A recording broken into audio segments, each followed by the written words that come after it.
You might know Steve Harvey for his jokes, but did you know he's also a master of confidence? In this video, we dive deep into his insightful advice, revealing practical tips and real-life examples to help you unlock your own inner strength. You know, I've always believed that confidence isn't something you're born with. It's something you build. Brick by brick. Failure by failure. Choice by choice. When I think of someone who embodies this journey, this climb toward confidence, I think of Steve Harvey, a man who rose from homelessness to one of the most recognizable voices in entertainment. But here's what most people don't understand. Steve didn't get there because of his jokes. He got there because of his unshakable belief in what he could become. And confidence, true confidence, comes from vision. You see, the world wants you to doubt yourself. Every system, every label, every rejection, it's designed to keep you small. But Steve, he didn't ask the world for permission. He decided he was going to be something. And then, he showed up as that version of himself, long before the world ever noticed. That's the first lesson I want to share with you. Confidence begins in silence. In those private conversations you have with yourself when no one is clapping, when no one is watching, when no one is validating you. Steve talks about it all the time. He said, "You gotta believe in the dark what God told you in the light." That's faith. That's inner fire. That's confidence. But let me tell you something from my world. When I was building Apple in my garage, nobody cared. Nobody believed. But I did. And that made all the difference.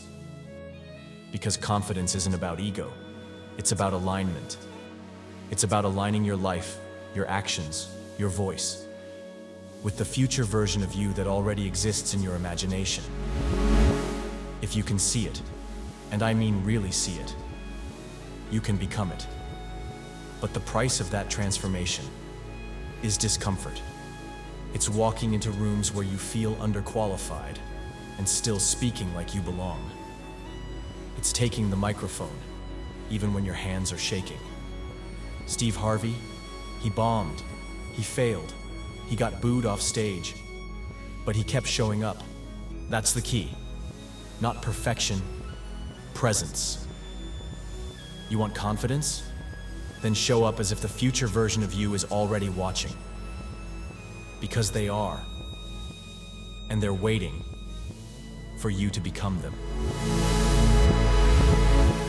Now listen, there's something Steve Harvey said once, and it hit me like a lightning bolt. He said, "Your career is what you're paid for, but your calling is what you're made for." Think about that for a second. Because when you finally step into your calling, that's when confidence stops being something you perform and starts becoming who you are. But here's the catch. The path to your calling, it's full of detours, dead ends, moments that feel like failure. And that's where most people quit. They interpret rejection as a sign to stop, when it's actually the invitation to grow. Steve Harvey lived out of his car for 3 years. He had every reason to give up. But instead, he looked in the mirror and saw a man who wasn't done yet. That's confidence. Not arrogance, but resolve. Not needing the world to validate you. Because you've already decided you are enough. I remember when I got fired from Apple, the company I started, the company I bled for. And yet, they let me go. And for a moment, I felt empty. Like my identity was tied to that badge, that title. But over time, I realized getting fired was the best thing that could have happened. Why? Because it forced me to remember who I really was. A creator, a visionary, someone who didn't need permission to dream. That's what confidence gives you. It gives you your identity back. Not as the world sees you, but as you choose to see yourself. You have to understand this. People can take away your job. They can take away your platform. but they can't take away your purpose. And purpose is the breeding ground of confidence. So ask yourself, what's your calling? Not what sounds impressive, not what pays the most, but what moves you, what makes you forget to eat, because you're too busy building something that matters. When you tap into that, you won't need to chase confidence anymore. It will rise up to meet you. Because the moment you choose to live by design, instead of default, that's when you become undeniable. There's something powerful about watching someone walk in full belief when the world still doubts them. And that's what Steve Harvey mastered. Not confidence after success, but confidence before the applause. You see, confidence isn't loud. It's not about shouting, or proving, or performing.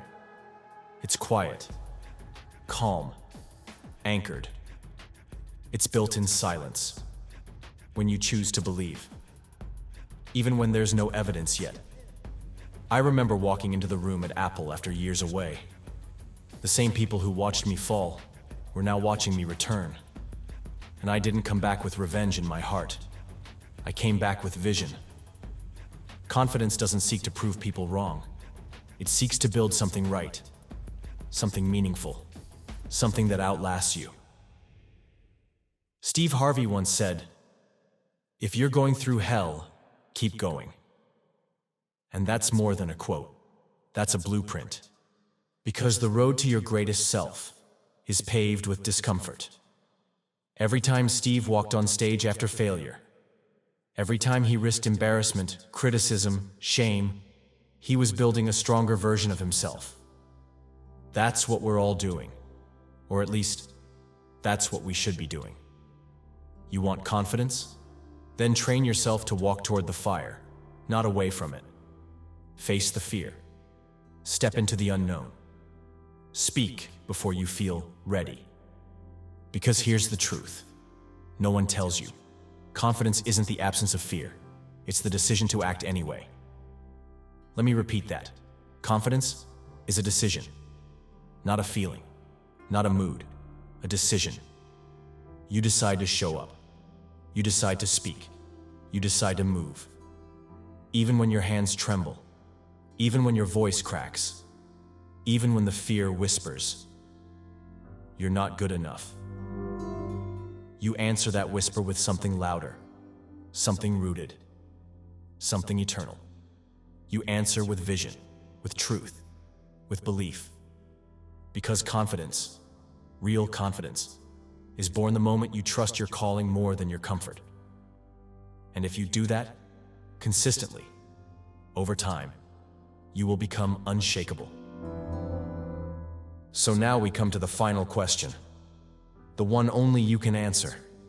Are you willing to bet on yourself? Because confidence, the real kind, doesn't come from waiting for permission.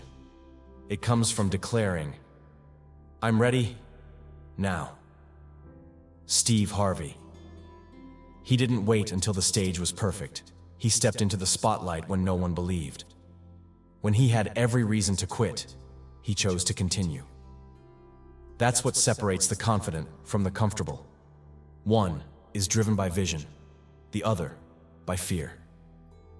And trust me, fear is always present. Even I felt it. When I launched the iPhone, when I stepped back into Apple, when I stood on stages knowing the world was watching. But I moved anyway. I spoke anyway. I built anyway. Because I believed that what I had to give the world mattered more than the fear trying to stop me. So here's what I want you to do. Not tomorrow, not next week. Right now. Decide who you want to become, not the version that fits in, but the version that breaks the mold. Then speak from that place. Move from that place. Create from that place. Your confidence is not in the outcome. It's in your identity. You are not here to blend in. You are here to build something. Steve Harvey's life was his blueprint, but yours is still being written, and the pen is in your hand. So stop waiting to feel ready. You'll never feel fully ready, and that's okay. Start anyway. Speak anyway. Stand anyway. Fail if you have to, but don't fade. Because the world doesn't need more perfection. It needs people who show up real, unpolished, unapologetic, unstoppable. If you hear my voice right now, you already know it's time. So rise, stand tall, speak loud, and live like you were born for it. This is your moment. Take the mic and show the world who you've always been. If this message stirred something inside you, then don't keep it to yourself. Share it, live it, and let it remind someone else that their voice deserves to be heard too.